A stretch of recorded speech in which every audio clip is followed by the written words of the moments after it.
This episode of What the Force is sponsored by Super Yaki. Check out their amazing movie-inspired merch at superyaki.com.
Welcome, everyone, to What the Force, and welcome to a new episode of The Power of Myth and Symbolism / a little mini conversation about Thrawn Ascendancy Chaos Rising.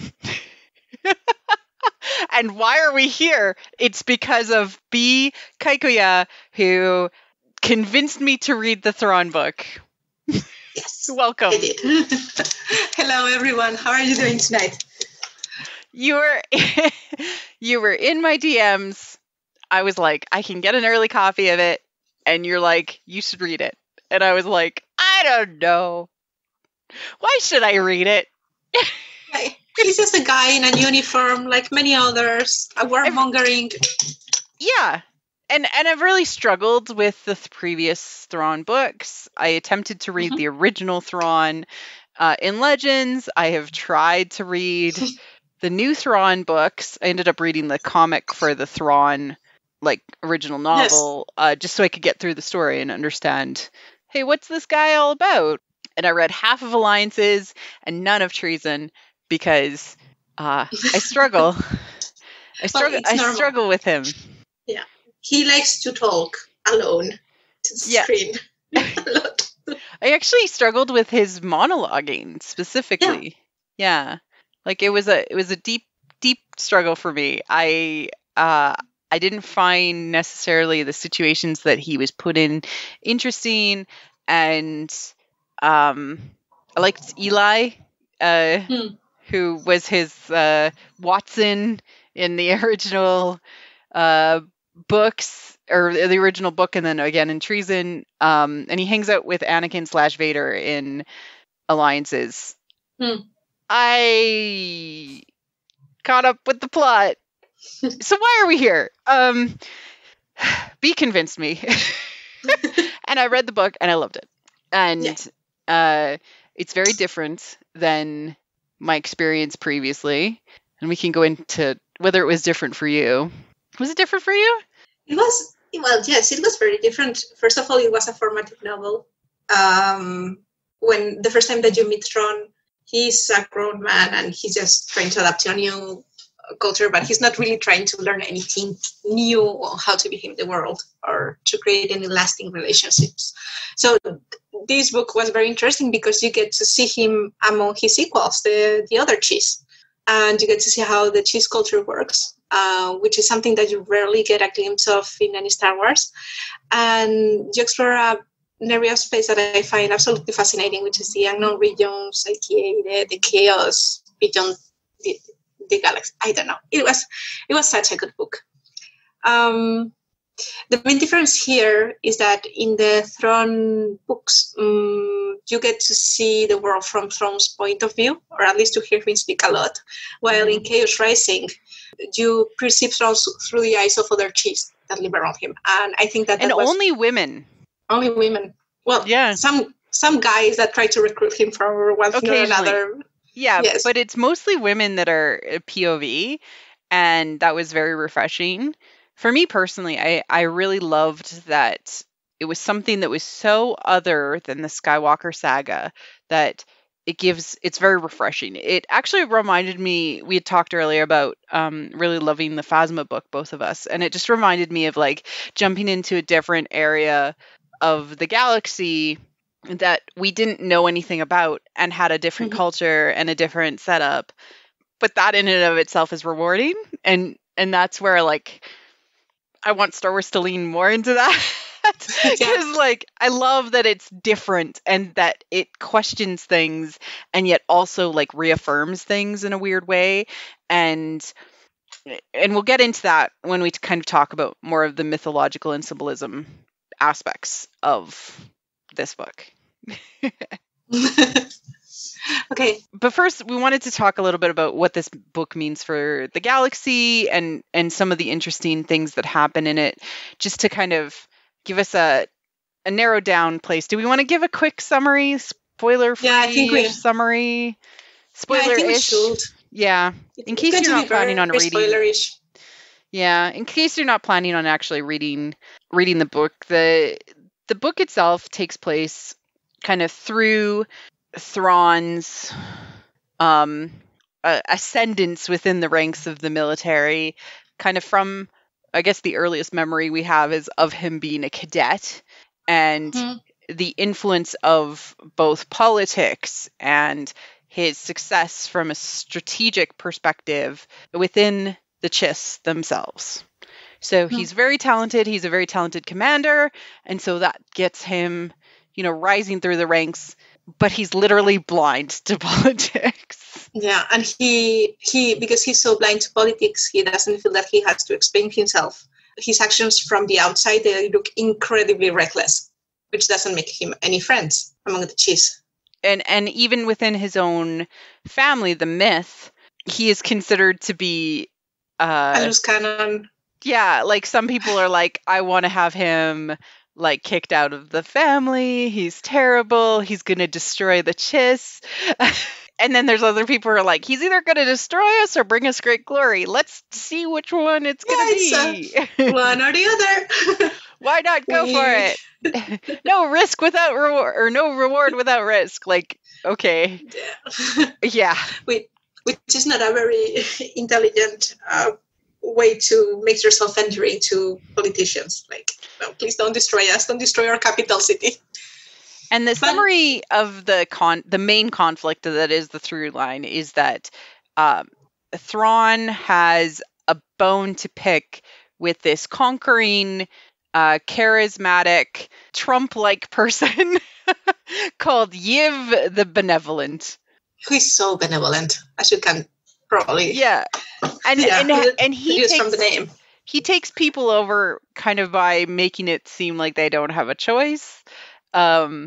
And he has, over the course of Thrawn's early career, from his early interactions with Yiv and the Nicardoon, which is the species that Yiv is part of, they have, like, basically if the Chiss Ascendancy is in the middle of a giant galactic cluster, taken out all of the planets or had them join the benevolent leader.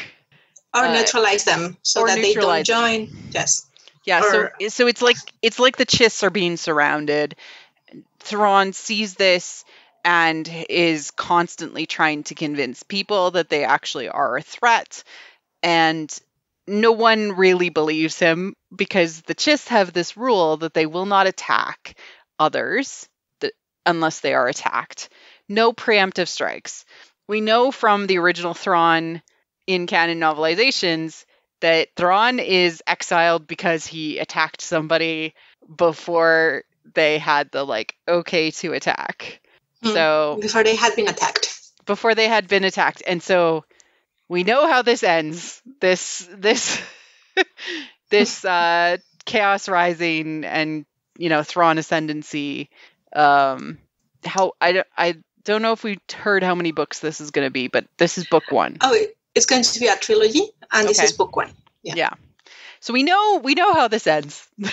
Yeah, he ends with Thrawn exiled with very long hair, chasing off stormtroopers until he gets the attention of someone high up, and he ends up getting an assistant who is Eli, And that's where Thrawn begins. Yes. Yes. So why are we talking about this if we know where it ends? Well, I think it actually has some really, really interesting things to say. And there's some high-level pieces. In the end, Thrawn ends up, kind of calling the bluff of the Nicardoon leader, Yiv the Benevolent, and solving the problem with the use and friendship of his three main women in his life. The only three allies that he really has. Yeah, because really. The poor guy all alone. Like he's considered a total loser. Yeah, by the rest of the nobody really likes him. Yeah. Arialani, who is his admiral, who he went through military academy with and was a senior cadet when he was a cadet and has risen through the ranks very quickly with him and also supported him, but also he was part of her crew when she was going out there, and he was like, they should just skip to it and make you an admiral. You'll be an admiral one day. And she's like, thank you. I'd rather just go slow. He's like, they'll do it someday anyways. Why not just, get through it? So they have a really amazing relationship. We see a lot of the book from her POV. Most of the memories are from her point of view. Yeah. Yeah. Some of them are from our next person, which we'll get into. But what did you think of Arialani? I thought she was such a cool character. She was very warm compared to Thrawn. She was very politically savvy, but not in a bad way. She just knew what she wanted. She knew how to get it. She was born in an extremely privileged family at the top of that family. So she had all the power to do whatever she wanted in life. And she chose to go into public service. So the book also explains a little bit about the Chi's social structure. So they are divided in families, powerful families that each of them takes care of one aspect of society. And Arialani and Thrawn, they belong to two different families. She was born into her family, and he was adopted into his. Mm-hmm. Because he's showed a lot of potential and promise. So families like to collect potential candidates that might bring honor and refresh the blood. Yeah. And then once you're kind of adopted, they kind of see how you're going to do. And then once you make it past a certain point, you can become a permanent part. A trial born. And then if you rise through the ranks, you can become a distant cousin. And eventually your children can become part of the family line. Mm-hmm. So they were very different. He was in a very low status compared to her, but they had so much respect for each other's intelligence and such a strong friendship from day one that the relationship is just amazing. It's really cool. It's one of the coolest parts of the book. Yeah, I love their relationship, and I love how much she knows all about his flaws, and he just has so much respect for her in how he behaves towards her, which is really, really nice to see. The next cool lady is Thalius, and she is a former Skywalker, and we're going to get into those in a moment. But essentially she had this profession when she was a child, and upon meeting Thrawn he was a cadet, and she was kind of just ending her career. She was looking for something else that she could do, but didn't know where to go. And Thrawn gave her some advice. Why don't you choose your own path? And so she went to his family and said, I want to be part of this guy's family.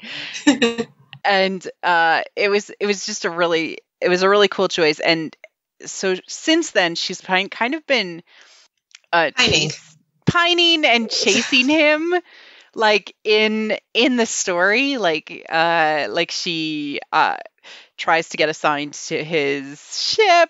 He's the senior captain on the ship, so he's in charge of the Springhawk.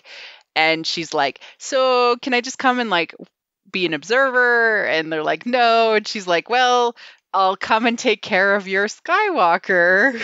And so I was a former Skywalker.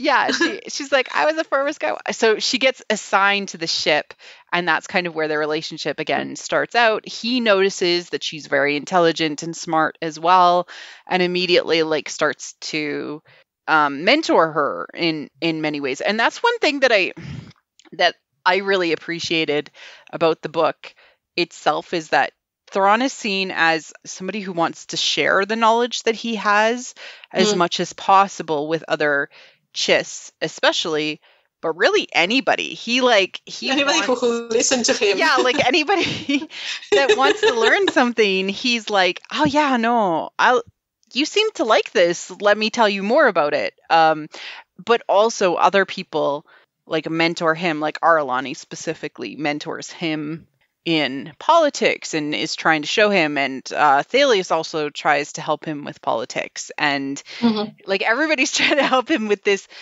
part of him that he's not very good at, and that's a breath of fresh air from a Thrawn perspective, that he doesn't seem to know it all and doesn't understand it all, and there's all these women that are like trying to help him. Yeah, to be fair, this was something that was mentioned in the other Thrawn books, that he was absolutely a disaster when it came to politics, but it's true that it could have been, you could think that it was because he was in a completely different culture and he didn't understand the nuances of humans and the Empire and everything else, and you always saw it from a man's perspective, and they were like really bitchy, and they didn't want to share their knowledge freely unless they had some skin in the game. Like he was like, okay, if I share my knowledge, maybe I will get out of this assignment and not work with this guy anymore. Well, in this case, it's the complete opposite thing. You would realize that no, he wasn't terrible at politics because he was in a different culture. He was already terrible at politics at home, which is really funny. It's very funny. It's very funny. And then the third relationship, which is almost like a dad relationship, is with Cheery, who is a 9-year-old Skywalker. And Skywalkers, as we will go into, are the navigators of this weird area of space that the Chiss Ascendancy, the planets, the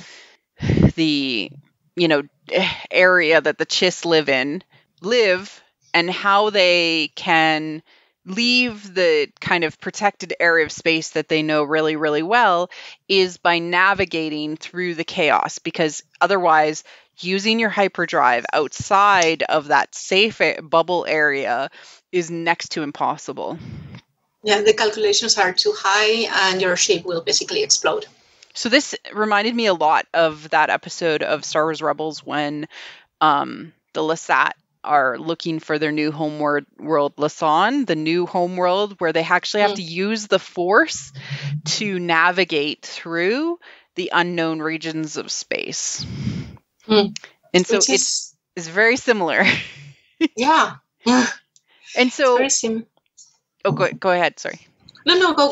Oh, please. So the Skywalkers... these children are given the gift, or they have the gift of basically Jedi powers, and they are identified at a young age, probably similar to Jedi, and then they're immediately brought into military service. They are only women, only girls, and they're usually active probably by the time they're 7 or 8, and then by the time they're 14, they age out, i.e., by the time they go through puberty. Yeah, they cannot use their powers anymore. They cannot use their powers anymore. And Cheery is a 9-year-old, so right in that Star Wars main period of time. And she's also kind of a typical 9-year-old. She wants to play on her video game thing. She wants to play games. Tablet, Game Boy. She doesn't want to read. She likes doing art collages, which was really, really cute.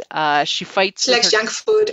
She likes junk food. She doesn't like her caregiver, which is the role that Thalius plays for her in the book by, saying, "Hey, I was a former Skywalker. I know what it's like. I can be this young girl's caregiver." And the caregiver basically just makes sure the They don't die. super powered little girl is okay as they navigate the chaos and the like this very impossible to navigate area of space. Yeah. That is and she wants to have Go ahead. sleepovers. Sorry. No, she wants to have sleepovers with other Skywalkers. Yeah, it's so cute. They want to share information and toys, and just like children do. It's such a nice book. It was refreshing in so many ways to have like this variety of women, like not even just like all types of women. Like we had military women, we had trying to figure out her place in the galaxy woman, and then we had a young woman who is literally a child weapon. And they don't treat them that way. They don't treat them that way. They treat them like children. But they're tools. They're still tools of the Chiss Ascendancy, and they don't really have a choice in what they're doing. And they're treated as the most prized possession that the Chiss have. In fact, they're willing to go to war for the Skywalker secret, basically. Yes, and some readers of Thrawn Alliances will know that they are ready to do whatever it is to protect these girls. The other thing that's interesting is that the rest of Wild Space, the Chaos, they also have navigators for users. Pretty much like these Chiss Skywalkers, they are not really trained to do anything else than find their way in the Chaos. There are some other things that they can do, but they don't develop these abilities like the Jedi Gould. Yeah. Yeah, they're basically human GPSs. Yeah. Yeah. They don't go into it too much, but there's some subtle stuff. Like Cherry at one point tries to trick somebody by knowing, hey, exactly the intention that that person like what they were going to say, basically, or what was going to happen next, or sensing the emotions off of somebody. So they have all of those things. And then there's a little bit of an Anakin parallel in Cheery learning how to pilot at the same time as Thrawn runs into Anakin, literally the same time. Yeah. She's 9 and Anakin was an excellent pilot by the time he was 9. So there's a little bit of like they're like filling the water to feel like Cheery is special. She's a special Skywalker, and like learning to do a different skill than just navigating space might allow her to retain her force abilities. We'll see. I loved all these women. They were amazing. Yeah, I love all of them. Yeah, as a small aside, Anakin Skywalker, when we meet him in the Phantom Menace, he's using the Force in the same way that these women are, only that he's using them in pod races and not in wild space. Just, to navigate a bit better, to know what's going to happen in the 3 seconds, to kind of intuit what his rivals are going to do. So exactly the same way. So one might wonder if the name Skywalker was related to this. Yeah, and they do mention that it's a more popular name in the rest of the galaxy, and it there's just like people speculated on what this meant after Thrawn Alliances. Were you happy with the result based on reading the previous books? Yeah, I was. I'm fine. I mean, I'm all for Skywalker being like Mitth in the galaxy. Yes. Yeah. Yeah. Just means like Rey Skywalker is just like, she just maybe said Rey Smith. Maybe Rey's mom was a Skywalker from, I don't know. We don't know. Yeah.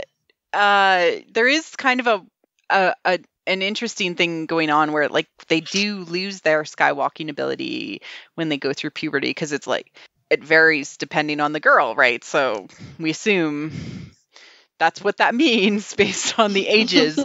But there's some interesting political and like societal stuff that happens with the Skywalkers. I really appreciated that from a mythological perspective. How they describe the chaos reminds me a lot of like it's like a maze. They actually use that terminology, and the Skywalker children, these little girls, are like Ariadne, guiding people through the maze with the string. And we'll go into kind of the Force stuff that comes out in the book in a little bit.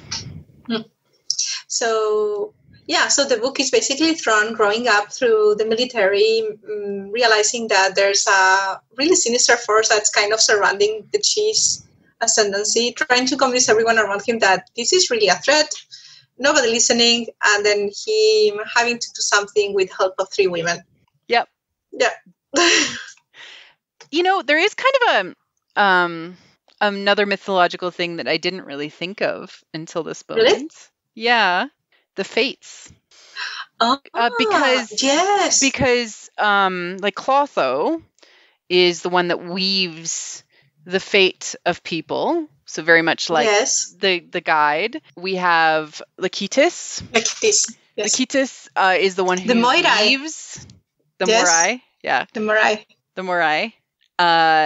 Lachetis is the one who weaves the threads, and then Atropos is the one who cuts the threads. And there's 3 women, and they all kind of do those things for Thrawn. You can also go to the 3 ages of women. Mm-hmm. You can have Aralani, who will be the older woman, the experienced one. Yeah, because she's older than Thrawn by a couple of years. Yeah, and that decides to do something that eventually will put her in that position. You have Thalius, who will be the mother, and she's called Momish by she's Cherry. The mom. Yeah. And then we have the young Cherry, woman. Child. Yes, the young woman. Which like the reason the Fates have these like 3, like they're traditionally like young woman, middle-aged, and then old woman. And it's like they're fulfilling these roles for Thrawn too. Aralani, being like this very skilled warrior, she's the one who kills people. Oh yeah. Right? She does it very well. And Thalius is a caregiver. She is the middle-aged like mom, Momish, and Cheery is the one who's like new. Yeah.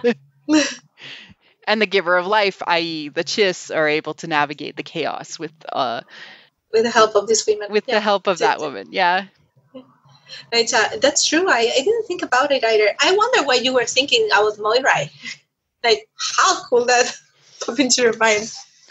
Yeah, with the Morai, with Ahsoka's Force Owl. Another name, Fate, right? Fate. Yeah. The Fate. Yeah. So I did want to go into like some other, we're going to weave back and forth between plot and like cool stuff and mythological symbolism, because it's kind of all, there's a lot of meta stuff going on, and we'll get deeper into the mythological and the symbolism and the meta of Thrawn, but it just helps to kind of explain some of the bigger themes and things that are happening. And some of the excitement that we have about this book that might seem very out of the blue, no pun intended. Yeah, like I really loved the politics in the book, because I know you didn't as much. Like it wasn't as much. I mean, they were fine. I didn't hate them. It's just I was more interested in other stuff. Yeah, but I mean, there's literal like backstabbing and political alliances, and I've been looking for something like this in Star Wars.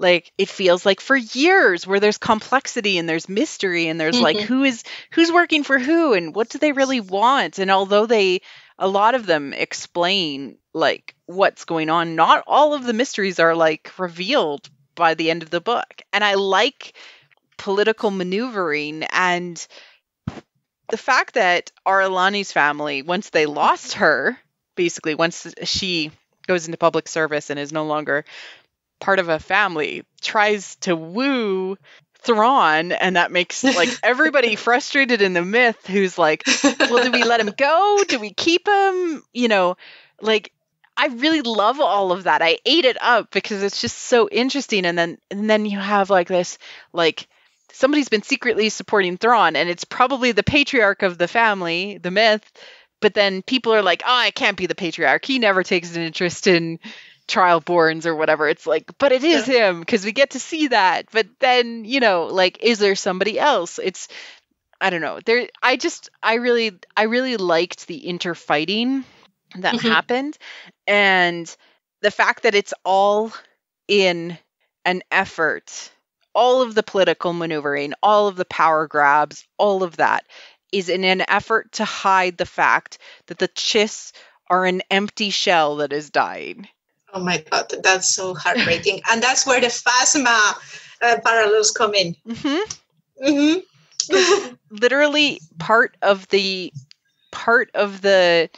whole front of it is that the Chiss make themselves look cooler than they are because they're literally collapsing from a societal perspective. Yeah. They don't have enough people to fill their cities. They're too spread out. They don't share knowledge with anyone, which is a huge problem when you live in a science fiction society like science. You're supposed to share knowledge. And they're slowly getting surrounded, and they don't have that many children. No. Like, how many do we encounter? We encounter 2 Skywalkers that are in the military, and then they don't see... Yeah, we didn't see any family-related people, and nor, like, we're... B and I are just wondering, and we hope Timothy Zahn considers this for his next book. We want to see Chiss mating rituals. We think it'll be really cool. Like a wedding or something. Yeah, like a wedding. Do they make families? Because nobody mentions having children either. Yeah, like, everyone is a patriarch or a patriarch, but nobody has actual children. Yeah.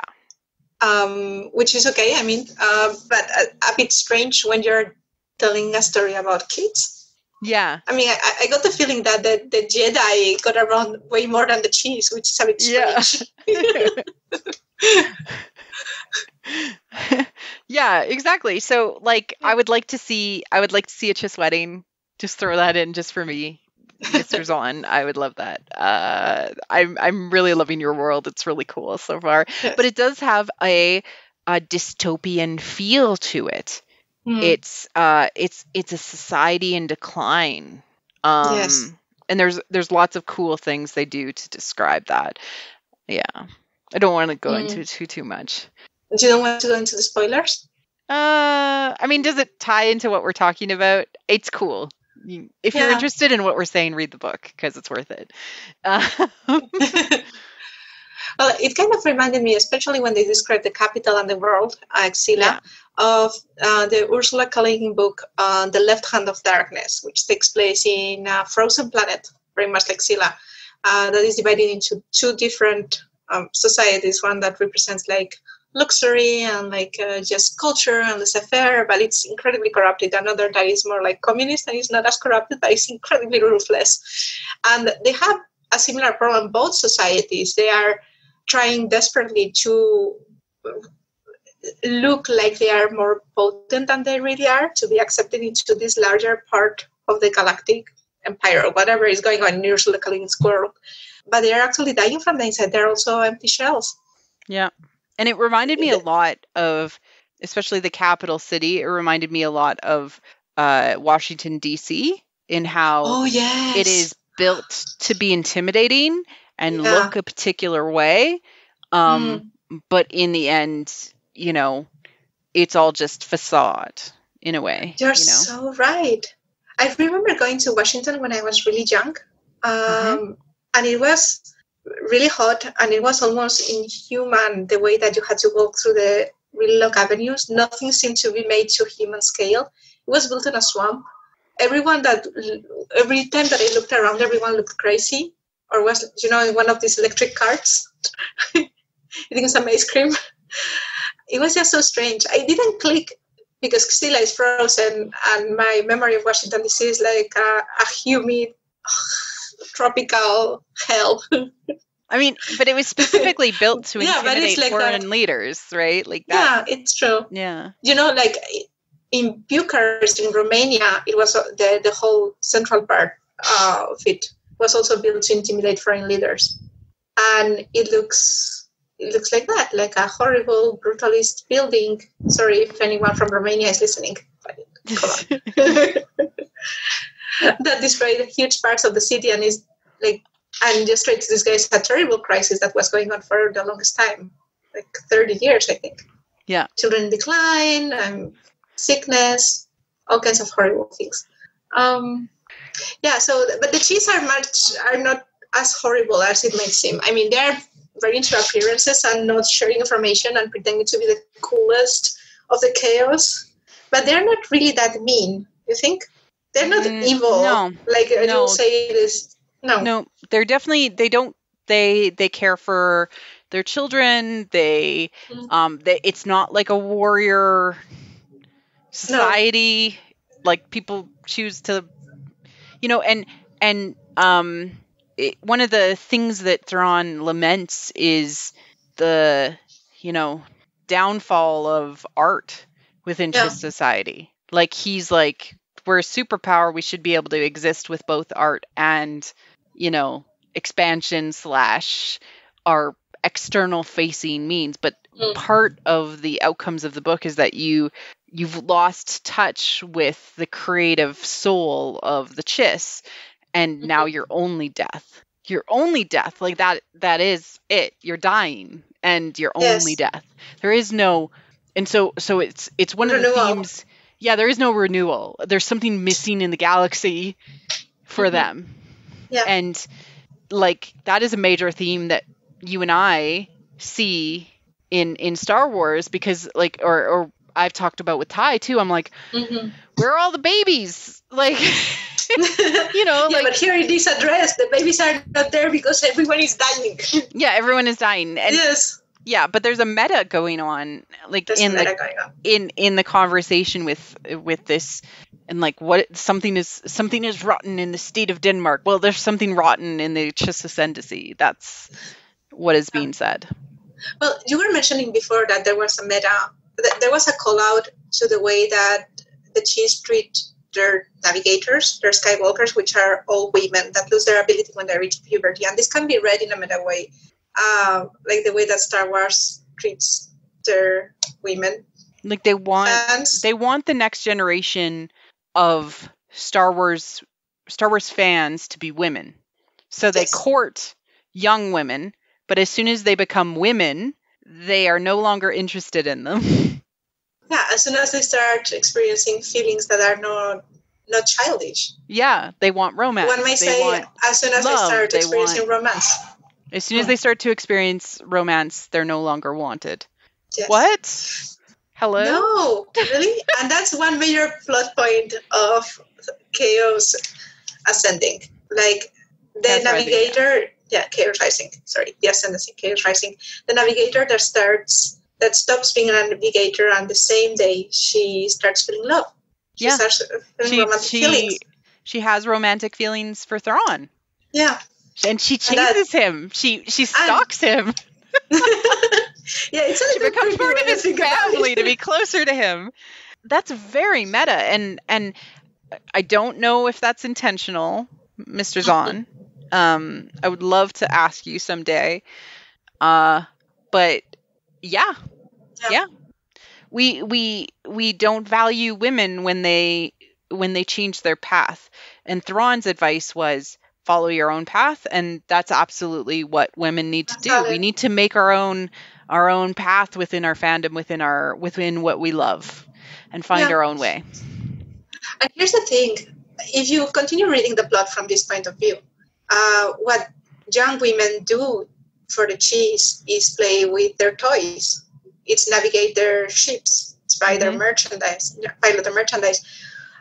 When Thalius grows up, the role that she feels in is tutor of other women, is a mentor, and she also uses artistic skills to spy on people, something that the Chiss had not developed as well. Yeah. So, she uses her. Yes, she has art applied to her and becomes like essentially a spy. Yeah, this is acting in a most beautiful way. Uses makeup and uses costumes in something that can only be described as, I don't know, fanfiction trope cosplay. It's what they're doing. You're my hostage. Yes. Is a trope that is used in many ways in the romance genre, and I hear it's played with. It's a great effect. It is played with, and that leans into some of the other things that end up happening. And I do want to have one caveat to this conversation, which is that there is so much amazing stuff that happens in this book with the women who are interested in Thrawn, and it's all could be interpreted one way, but if you were not looking for romance, or you weren't familiar with this coding, that's how I'm going to put it. If you weren't familiar with this coding, like you had never read a fanfic or a drama that had romantic undertones to it or overtones, these tropes. You've never been on a date. You've never been on a date, or you don't view this as a date, like two people hanging out together who also work together. Like having drinks, going to art galleries, going to an art gallery. Places. I feel sharing like a closet for hours. Because it's Star Wars, this would run over some people's heads. Like they just wouldn't associate it as being romantic, but it's all of the tropes. All of the tropes are pulled out as if they are fake dating or real dating. It is crazy. Yeah. So let's go through them. Okay. So we have. Do you want to go with Aralani first, or do you want to do Thalius? Or do you want to do Both of them have many dates. Okay. All of them have many dates. Okay, so Aralani gets, they're growing up together in school, so that's one trope. Yeah. She gets, they're going on the first romantic date to a gallery with Thrawn explaining everything and holding hands.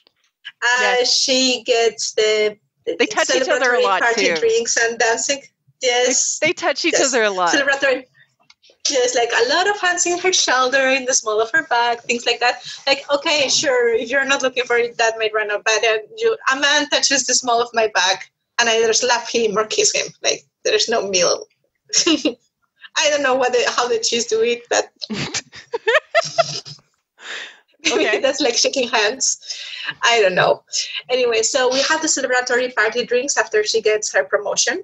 And then I think she invites him home to meet the parents. Yeah, she invites him home to meet her parents. This is not like a random visit, because she belongs to an incredibly important family, and she's like the princess and the pride of the family, the Îyâxe. And Thrawn is kind of a loser, as we mentioned. So this is a power move. Yeah. That she's not supposed to do, and she does it anyway. And I think that she does it because of the trip there, not because of the actual meeting the parents, because they have to spend some time together. Yeah, they take a train ride together and talk and all sorts of stuff. Yeah, we don't actually get to see him meet her parents, although that would be hilarious to see Thrawn try to impress the patriarch. Yeah, social himself out of a paper bag. Yeah. Anything else from Aralani? Well, he, at the end of the book, he speaks of her like in the most highest and most tender terms. Yeah. I will say, like, I don't know. I was going to say Darcy, the way that Darcy speaks about Elizabeth when he really respects her intelligence, only that he was always like that with Aralani. He never went through a phase where he didn't respect her or anything. He's just in awe of her. Yeah. As far as Thalius goes, it's a little bit of an unrequited crush. Just because I think that Thrawn views her as a younger person that he's responsible for, whereas Aralani is older and she's in some ways responsible for him. She is his admiral. But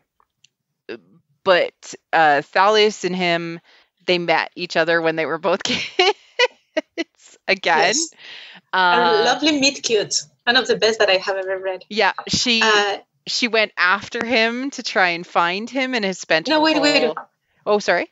How is this anime trope called when someone is crying in a corner and other person comes and comforts them?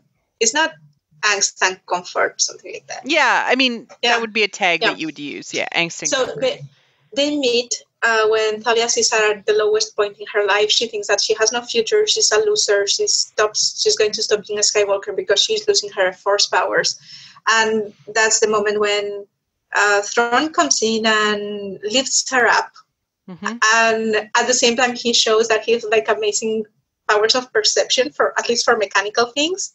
And that's when she decides to join his family to become a married adopted. She's like, I can do whatever I want now. I'm just going to go and join his family.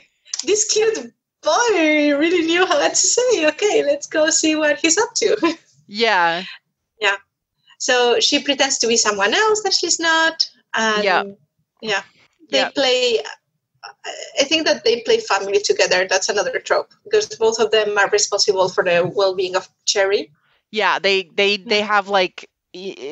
Sometimes you see it like two people who are like romantically interested in each other. They have to care for a young child. That happens. Mm-hmm. They're both caring, like he's dad, she's mom. Literally momish, like momish. Momish. She's momish. And he's Is he the Dadalorian? He's the Dadalorian. Yeah. Like and like he, you know, they're involved. He makes sure that she is pulled into meetings. He respects her opinion. He asks her questions. She's like, okay.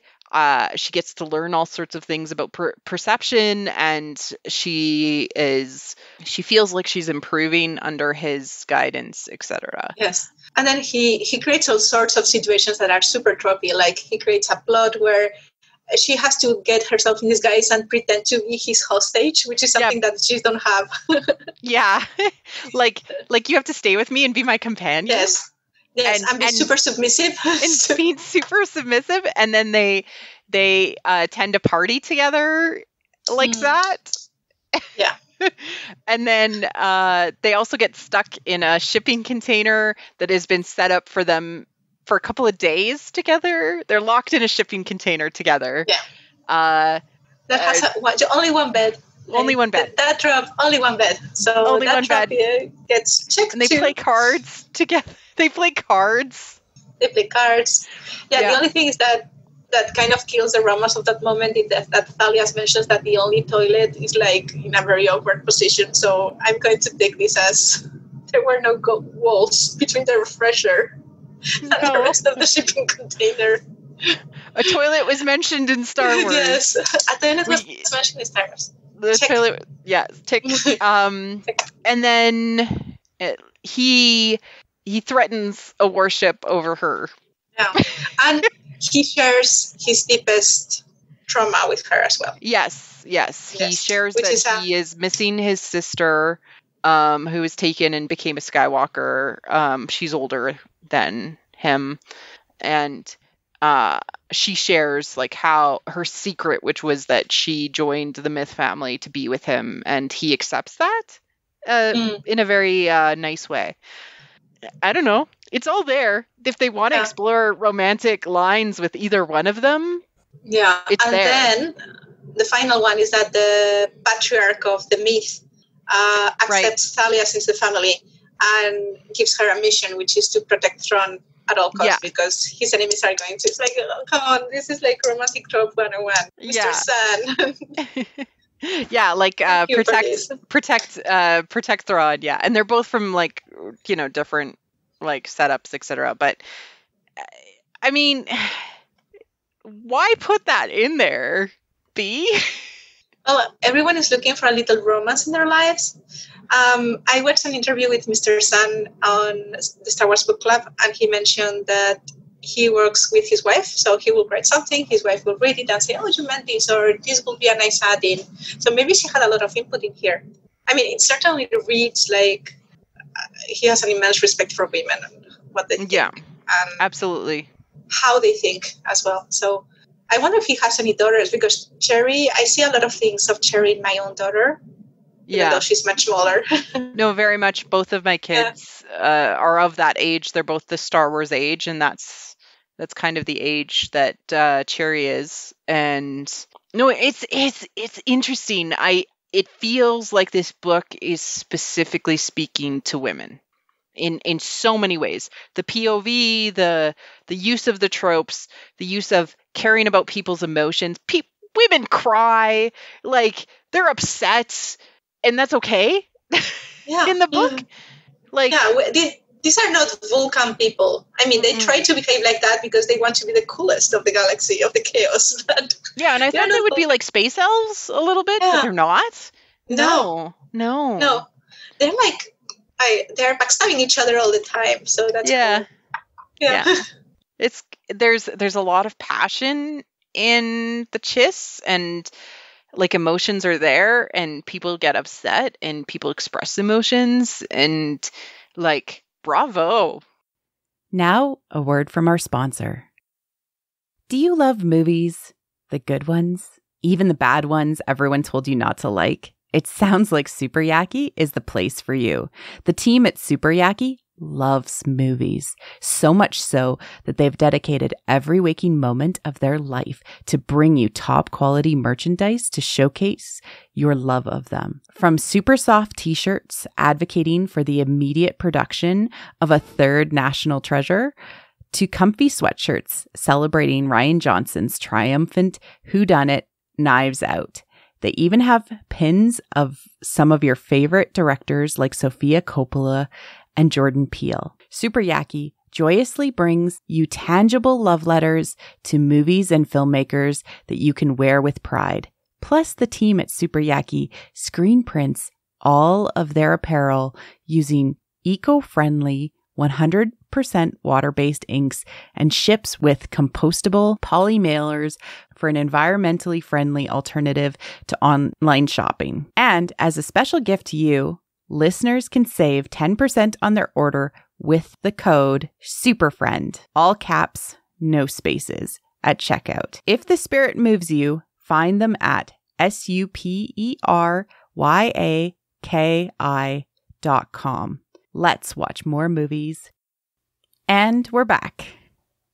Yeah, and people get jealous, but they don't get jealous over romance. They get jealous over the position in the family, or who's getting more honor from joining the empire, whose idiotic child is putting everyone in jeopardy. Like, all we need is a romantic rival for Arelani or Thalius, and I would say, like, oh, it's a romance officially. Like, I know, like somebody who is just as cool as Thrawn, who's interested in like in Thalius or in Arelani, and then and then Thrawn has to be like, well, what do I really want? Because that's also a trope, is that the guy doesn't know what he wants until there's actually like another guy in the picture. Well, the thing is, there's another reason to put this in that has nothing but little to do with romance. Like, it could be emotion. A way, emotion, to set up the story and to showcase not only what the Chiss could be if they collaborated with each other and they shared information and they were empathetic, but also to share what Thrawn lost when he was exiled for 30 years? Right. Yeah. 30 years? No, a little less? A little more? Around 20 years, because he was missing with Ezra, who's the same age as Luke and Leia. And he was, 20 when they go missing? So it's near the end. It's about a year or so from the end of the Clone Wars. And he goes missing until, I don't know, sometime in like after the Empire. So I would say it's 5-10 years max. Like, that's it. But that's an awful lot of time to be away from your own people. And from the people that you love. Well, and especially like he had these like very close relationships with women who protected him and loved him too. And he cares. He cares about both of them, which is so nice to see. Yeah, he cares a lot about his people and his culture and his planet. And that was a sacrifice that he made when he tried to protect them, I think, is that we're getting at, right? He gave up all of this. Okay, anything else you want to go with the romance? The romance, no, I really like that. I mean, you will see it in my review. I see romance everywhere. I don't usually see romance, and I don't usually focus on that, but for me it was so obvious here that I don't see how anyone could read this novel and say, no, they were not on a date. Like, in short, it was massive fanfic food.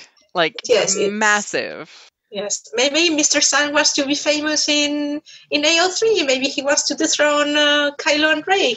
Keep posted for that. I'm gonna Google once the book comes out.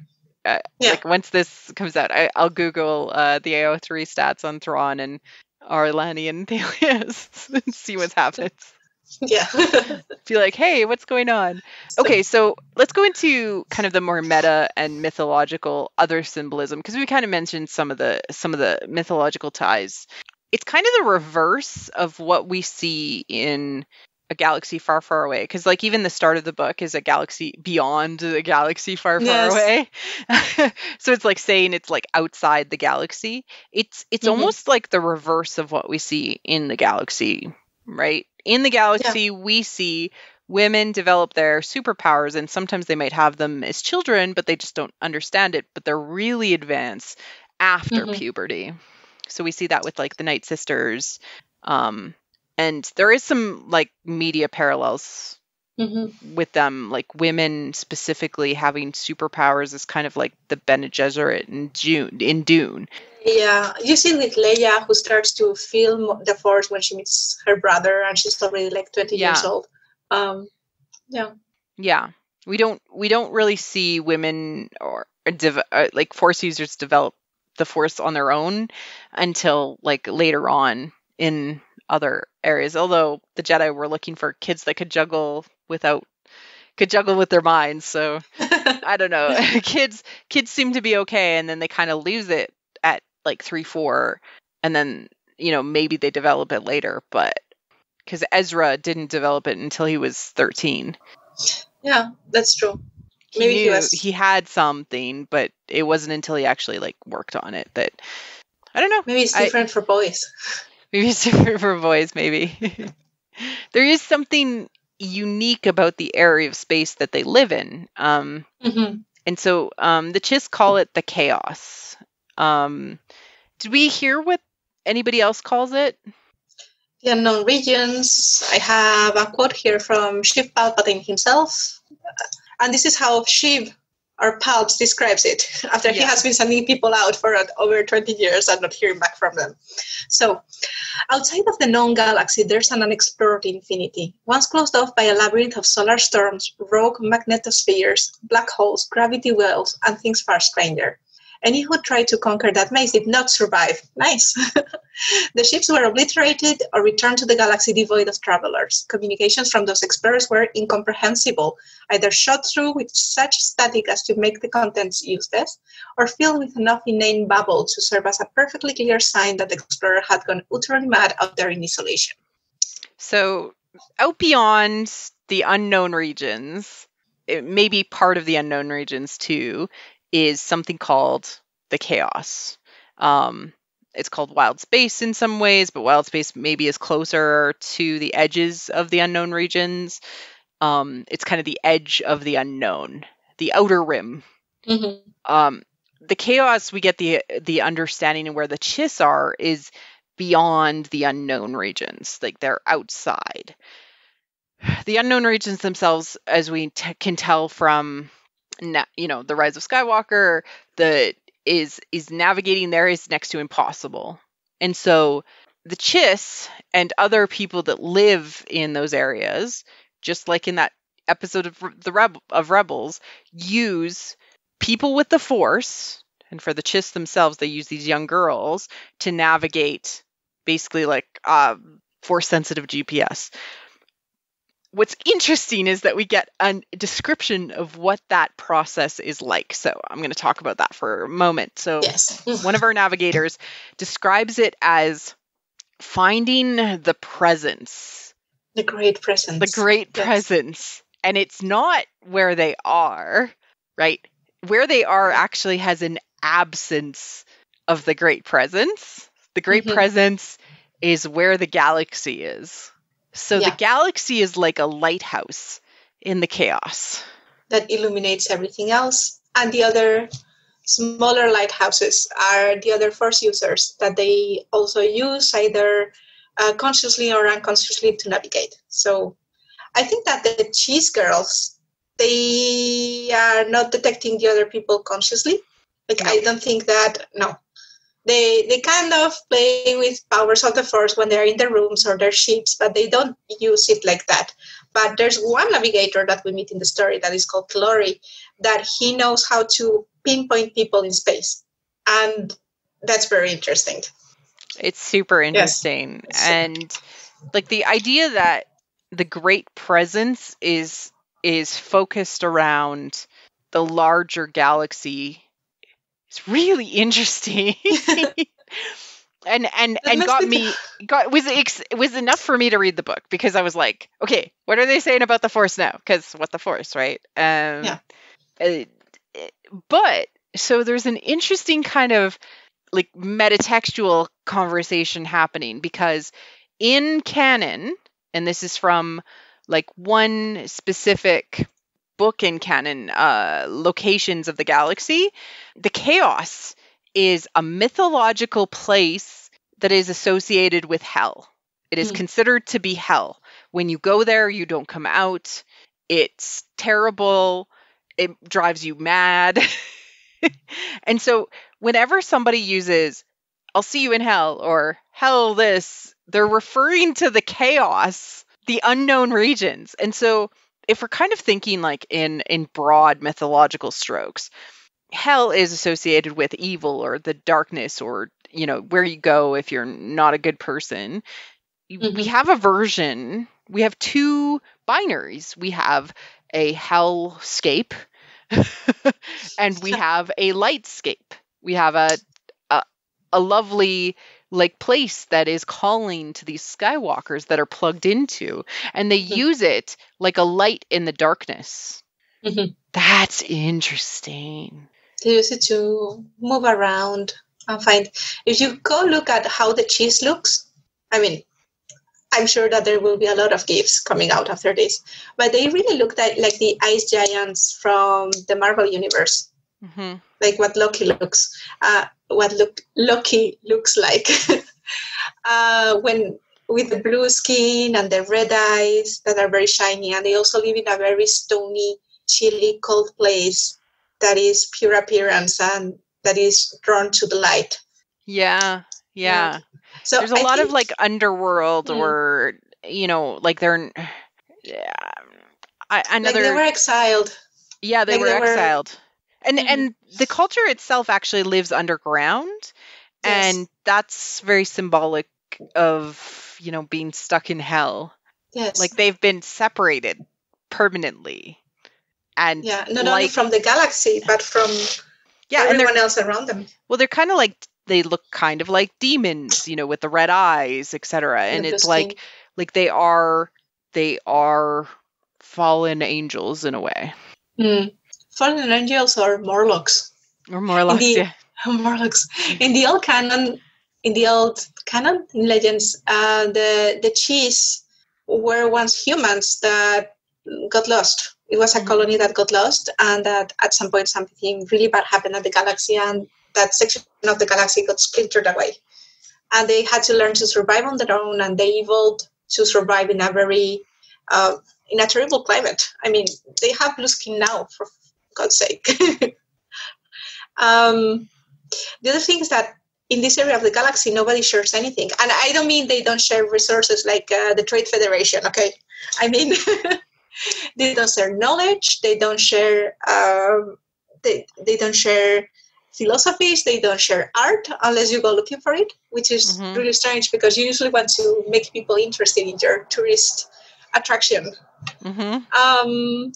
And that's a problem that affects the Cheese specifically, but affects everyone else. Like the first users are classified in a guild of navigators, which guilds were trade associations from medieval times that were incredibly secretive, and they had a lot of rules about what you could say and what you could share. And the Skywalker girls themselves, they are hidden from everyone else. The rest of the unknown regions don't even know that Cheese have them. They're a secret. Yeah. So there's a lot of secrecy, and like just as a general like symbolic, the chaos being like a maze or a labyrinth, is it, again, that symbolism is associated with the dark side. Like, and what we find out through the course of the book is that there's a bigger fish. There's always a bigger fish. There's a malevolent presence that there's an antagonist in the shadows. That is not Palpatine for once. It's not Palpatine, and it's not Palpatine. instead of being Yiv the benevolent, it is literally a malevolent presence that is controlling Yiv. And we B and I have speculated it's through the symbiotes that Yiv carries around him. It's actually like the verbiage is like he's almost being puppeted in some ways, even though he's got his strong personality. But as soon as like things go off the rails, it's like he's abandoned. Yeah, like a puppet, like a broken puppet. Yeah. So I think that sharing information is one of the big themes in here. And you mentioned it like Thrawn wants to share information with anybody that will listen to him. And unfortunately, not a lot of people want to. But the rest of the galaxy is the same. What is the name of these other species that they are incredibly democratic and they want to follow all lines of thought? The Vox, yes. Yeah. So they have the opposite problem. They are so concerned with respecting every single individual line of thought that it's impossible for them to react in time. They are very, very slow, and that frustrates the rest of the unknown regions very, very much. I don't know where I'm going with this. You might edit this later. Well, what I think is really, really interesting is that acting independently and being lonely and being exclusionary and being is very much symbolically the dark side, and being paranoid and all of that, and it's just a miasma of the chaos. All of the creatures within the chaos suffer from it, and Yiv the benevolent attempts to create sort of these alliances, but it's really just control over others, and it's pointing that paranoia and that isolation at the Chiss to say we're going to all work together against them. And it's just the themes of Star Wars on this like macro and micro level that we see reflected in Thrawn Ascendancy that made me super interested in the book. It's so Star Wars, and yet it's a unique location, and yet it also still like reflects exactly what I talk about in the podcast, and so much so that even Thrawn is lamenting the fact that like it feels like everything needs to either be war or negotiation. They need to find a middle way. He literally uses like that word, which is like Alan Watts, and talking about like finding some sort of balance between utter destruction and entirely peaceful solutions. And I just like, from a mythological perspective, from a symbolic perspective, from a meta perspective, it just tickled all of my fancies. It was awesome. Yes. It's a very cerebral book when you look at it, but it's so well written and it's so fluid, and these ideas are presented in such an elegant and simple way that it's impossible not to love it. Yeah. The thing of the unknown regions as well is that whenever you encounter, because there are these vast areas that are completely chaotic, and you see all these coldness between civilizations, that whenever you encounter like a beacon of culture, a beacon of art or creativity, you get super excited, almost as excited as Thrawn, even if you don't get to see his own point of view. Like, I think that my favorite date that he goes on, I'm going to call it that because it was a date, okay? It's to the market. You know, he goes to the market with Aralani, and they're like looking at different artifacts, and it's a Vok market. Yes. Well, no, he's with Thalius. No, he's with. That's after. Aralani takes him to the market, and when she's trying to explain to him why it's important to see things from a different perspective than yours. Yes, and then with Thalius, he goes to the second art gallery. So there are many different dates here. There's all sorts of dates. Sorry, we're confusing the dates. But the thing is that what you see here is that it's a market that to them it looks super exotic, but when you read it as a human from our world, like not on Star Wars, you realize that it's a small stalls just peddling what little sculptures they have, what they have saved from their different dying civilizations. It's so beautiful because it's so just for everyone in there. And I think that this is a beautiful ode to everything that makes Star Wars special, like all the little details, all the love that the craftsmen put in the movies, all the stories that people tell each other that is not based around who's the coolest or who has the biggest lightsaber. This is what makes it's true because what they are valuing is not the fight or who uses the Force best, or no, it's the real people that live in there that create beautiful things. Yes, and that's a symptom of a flourishing life and culture and a living civilization. And this book had so much going on with it, and I loved it, and I'm actually really looking forward to reading it again, which I never thought I would say about a Thrawn book. So you listened to the audiobook. How did you find it? Mark Thompson, who has narrated other books, he narrated The Force Awakens. I thought he did a great job. He gave Aralani like a almost like a Russian or an Eastern European voice. That's strange. Yeah. Okay. Thalius was his normal female voice, but he did a little girl voice very, very well. I was very impressed. Oh, I have to listen to it now. Cherry's voice is so good.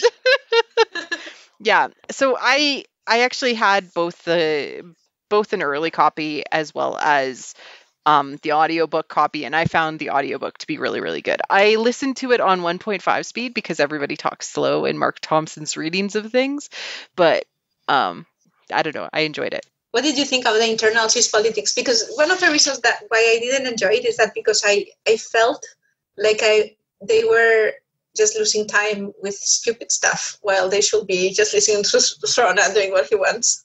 But it's setting up Thrawn for what ends up happening, right? Which is that he is banished, he is exiled, and so we have to understand like where is the status of his political, I guess. His decision is reached, even though. No, I mean, like, who's working against him?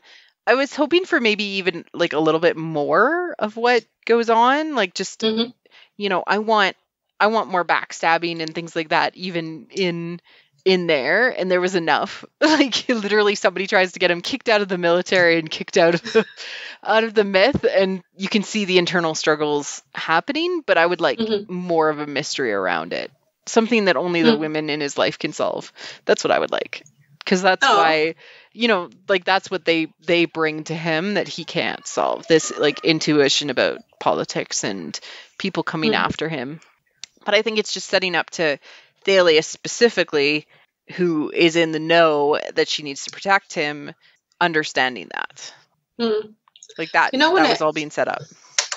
When I read the other books and when I read the comic, I don't know if it's ever said outright, but I always understood that Thrawn being in exile was a ruse, that he wasn't really exiled. He was always working for the cheese. Like, that's what I got from it. Well, it's interesting. Let's speculate about the future a little bit. Maybe the Chiss feel like Palpatine is a massive threat to them. Right? Because Palpatine eventually, like, once he dies the first time, the contingency plan goes to the unknown regions. Right? So they invade that space. With all those things, and all throughout that time, Thrawn was setting up resources and planets, and so he's probably invading the unknown regions at that period of time. That would be interesting. And then Ezra and Thrawn leave, and we don't know where they go. So it would be cool if that's where we were exploring when we explored Rebels. When they come back, because we have to find Ezra. Yeah. And I hope we get more Thrawn. I don't think it's related. Although, you know that when we mentioned that Jeep the Benevolent, who is the villain of this book, the visible villain of this book, he looks like he's being puppeteered. And the reason why he looks like it reads like he's being puppeteers because he has adopted these symbionts that sit on his shoulders and have like tendrils and tentacles that they use to feel the air around him. And they are described like strands, like threads that hang from his shoulders, just like a puppet. Yeah. So this is one never point said. His jaw looks like it's disconnected from his. Yes. It's moving disconnected from his body and stuff. Yeah. Yes. He looks like a marionette. Like a marionette. But at the end of Rebels, the last time that we see Thrawn and Ezra, I think, is right after Thrawn gets attacked by a octopus-like creature that tries to strangle him. Yes, the Purgle, the space whales. Yeah. Yes. So I don't think that it's the same creature, but maybe they're visually connected in some way. If it's some kind of really creepy Cthulhu-like presence, the one that is trying to invade the unknown regions, that uses symbionts to control others. Like the biological puppetry, the biological hypertravel is really interesting. Like the idea that there's biological things that do things that only machines can do. There's more of that coming into the galaxy. It's taking it away from being technology and adding in more magic. Like adding in that this presumably very sci-fi setting in Thrawn Ascendancy. The only reason they can be sci-fi is because of these magical space girls. Magical girls. Yeah. Right? Yeah, the reason why they have survived so long is because of these magical space girls. Yeah. That they refuse to reveal to the world. Yeah, exactly. Yeah. Isn't that really funny? It's very funny. I'm expecting to see an anime version of this story. I would love to see an anime version of this story. It would be so good. Where Cherry transforms like a Sailor Moon. Where's my magical girl transformation sequence? Yes, where's that? Whenever they go into one with the great presence, there's some mythical, blank background, magical transformation. I'm going with 4, yes, and they feel everyone else around them. You got to pause to get the lipstick on magically, and then then the ribbons wrap around like Sailor Moon. Yes. Yeah, exactly. Yes. Overall, I'm really excited to see what Timothy Zahn pulls out next for this and brings into it. It says a lot of interesting things, but then repeats the thematic elements that I love about Star Wars. So overall, kudos. Loved it. Yeah. There are many interesting parts about military philosophy if you're interested in that part of Star Wars. Like, are we pro or con preventive strikes? Because I'm still con against preventive strikes. Like, I don't care what Thrawn says. I know that his reasoning is sound, but it's a slippery slope. And I think that the other chiefs have a point in trying to avoid preventive strikes. He's trying to say I'm the smartest person in the room and I know what's going to happen. Well, you can't possibly know everything that's happening. And look, dude, you've made mistakes. Look, Thrawn, you make mistakes. And he talks about how he makes mistakes. You have massive blind spots, Thrawn. And that doesn't stop him. And I can definitely see the point that some of the chiss are making to say, this dude's going to kill us all. No, because he's never going to realize that he made a mistake until he makes the mistake. And he goes, my information was imperfect.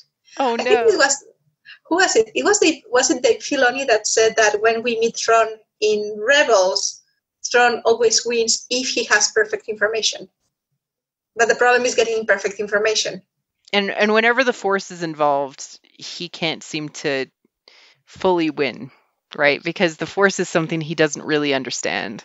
Yeah, but he still gets a couple of punches here and there, even though the Force is there. Just specifically the scene with him and the Bendu was so interesting because he was like, I didn't expect a giant Force moose. I couldn't predict a giant Force moose. Who can predict that? That didn't remind you of Cherry? Like, come on. Yes. Yeah. Overall, I think everybody should give this book a chance. I really loved it. There's lots of really interesting meta things happening. And it has a lot of heart. It has a lot of heart. So, yeah. Heart. Really, but it has a lot. It's a warm book. It's funny. the political maneuvers, I got a little bit impatient with them, but that doesn't mean they're badly written. That's just my brain. I love to get those. to the other parts. Yeah, but they are good. I like how they twisted in the end when Thalius goes through her trials. That's very interesting. And I just love learning about an entirely new civilization, because Star Wars never does that. They always put us the stupid Republican Empire, and we never get to learn anything about anyone. Yeah, exactly. Yeah, and taking a step away from, taking a step away from the saga, from the galaxy, again, beyond. It made me so happy, like, that good stories can be told. They can be Star Wars, and that they can be unique, and that just made me so happy. So that was refreshing. It was like a breath of fresh air in Star Wars. That's a fresh air. Yeah. I think, it was one of the best books that I read. I mean, Afra was excellent, but I only listened to the audiobook. I don't know how it built in paper. I'm trying to think if I loved it more than, like, Bloodline, more than Phasma. Afra was good. Phasma is difficult to go over. It was so well created, and it was so juicy. But I think that Phasma and this one have a lot of things in common. They do, yeah. Like, there's the downward spiral feeling of dystopia a little bit, like paranoia, all the groups fighting against each other. Yeah. The sinister force outside. Who is really your ally? Yeah.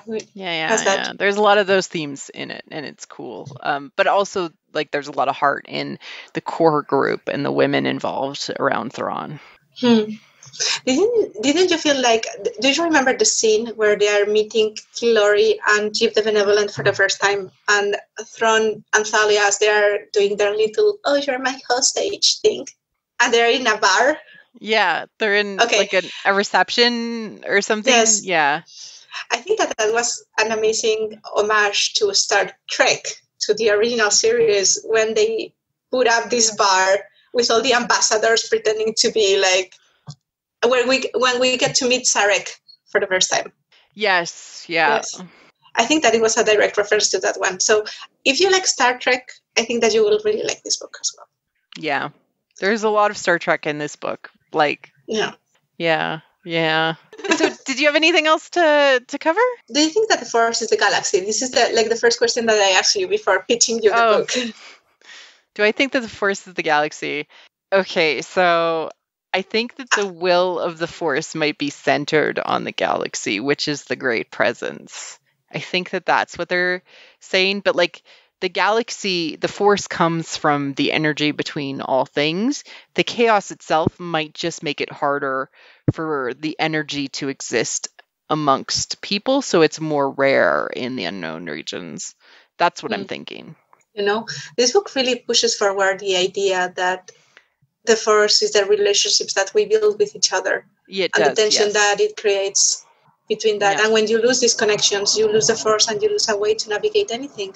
Yeah, so it would be interesting to see if there's a time jump between the books, and Cheery, like, ages out of the program, but it doesn't age out of the program. It is old, you know, and still right has now, the Force.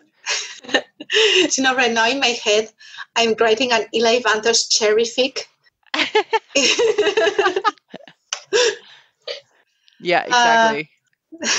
Yeah, I think, like, definitely, especially the light side of the Force, that is, you know, coming together, having, loving one another, having compassion for other people. That is definitely something that is part of it. Hating other people, destroying other people, being selfish, being exclusionary, being isolating.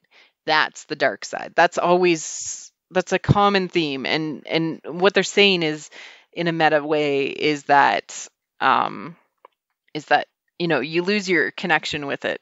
There's a limited amount of time that you have. I don't know what I'm saying with that. No, I know what you're saying. Like, there's a point of no return. Like, if you go past the point of no return, of not sharing, of not being empathetic, of not being connected with those around you, of not being open to other cultures, that's the moment when you lose yourself and when you cannot go back to that light. Yeah. And they don't really describe how the culture became this way. That's like a mystery in the book. And I think it's cool. I think it's a cool mystery. And I hope they explore it further. I think they're going to do it. I mean, there are too many threads that they didn't explore. But that are definitely too many woven or unwoven tapestry threads yet to weave in. And I love that this still fits in the tapestry of Star Wars. And it works. But yet it's so unique and blue. Cool. Such a beautiful blue. It's a beautiful blue color. Okay. So there are some things that apparently got changed from the original Chiss mythology. One of them that I'm very grateful for is that originally the Chiss children, they became adults like right away when they were 11 years old. They had an adult body and everything else. They were just a little immature. That was it. And the other thing is that some Chiss were so lucky that they got gray hair early on, and they were considered to father or mother exceptional children. So if you have gray hair among the Chiss, you're a Sadi. And that like just reminds me of like Drow or like dark elves, like they're like that idea, like the white hair and the glowing eyes or whatever. Like that just reminds me of more space elves. Yeah. They've moved away from that. Children are children. They have a maturity. They go through that. It's nice. Yeah. Yeah, it's nice. And we only meet one guy with gray hair. He's a patriarch, so maybe he fathered exceptional children, but we will never know. In any case, Thrawn was not one of them. Well, they have a little tradition around how many people and how cool those people are that you've brought into your family when you die as a patriarch. They have a whole tradition in the myth around that. That was cool. Either way, I really love this book. B convinced me. Listen to B, you should. Yeah, it was good. Yeah, listen to me. It's filled with romantic tropes. I don't know what else I can tell your listeners so that they go and read it. It made me think, and that's enough for a book for me. Yeah, it makes you think, and it's really well written, really beautiful. So give it a chance. I mean, after the last things that we had to read, this should really get a chance. The last thing that we covered, yeah. Anyways, so B. Thank you so much for reading the book. B, where can people find you if they're looking for you online? So they can find me at What the Force. I'm one of the editors and I do some reviews, among them this book. They can find me on Twitter at B Caicoya. And they can find me at CBR, where I'm still writing things. Less on Star Wars, unfortunately, because I'm writing for you. Yay, Star Wars! Yay! But if you want to read about other things that I cover, like Vampire the Masquerade, World of Darkness, random fantasy metas, I'm at CBR. Thanks for coming and listening to our talk about Thrawn Ascendancy, Chaos Rising. Yeah, thank you very much. Bye-bye. Thank you for listening to What the Force. I'm Marie-Claire Gould, your host. Our music is the What the Force theme, orchestral music provided by Christy Carew for What the Force. We have a Patreon at patreon.com/whattheforce. We would like to thank all our patrons, especially those who are obsessed and love What the Force: Brad, Cheryl Bell, Melody, Night Huntress, In Wild Space, Susan, Felicia, How Rude, Anna Perez, Macau Mom, Neil, James, Joe Allen, and Christian Luca. Make sure to like and subscribe on YouTube or leave a 5-star review on iTunes or other pod apps. It helps others find the show. You can connect with us on Twitter at What the Force Show, What the Force Podcast on Facebook, or at whattheforce.ca, where we have expanded our content to include reviews, metas, and articles. We also have a Discord. Links are in the liner notes. Feel free to reach out and start a conversation. Cheers.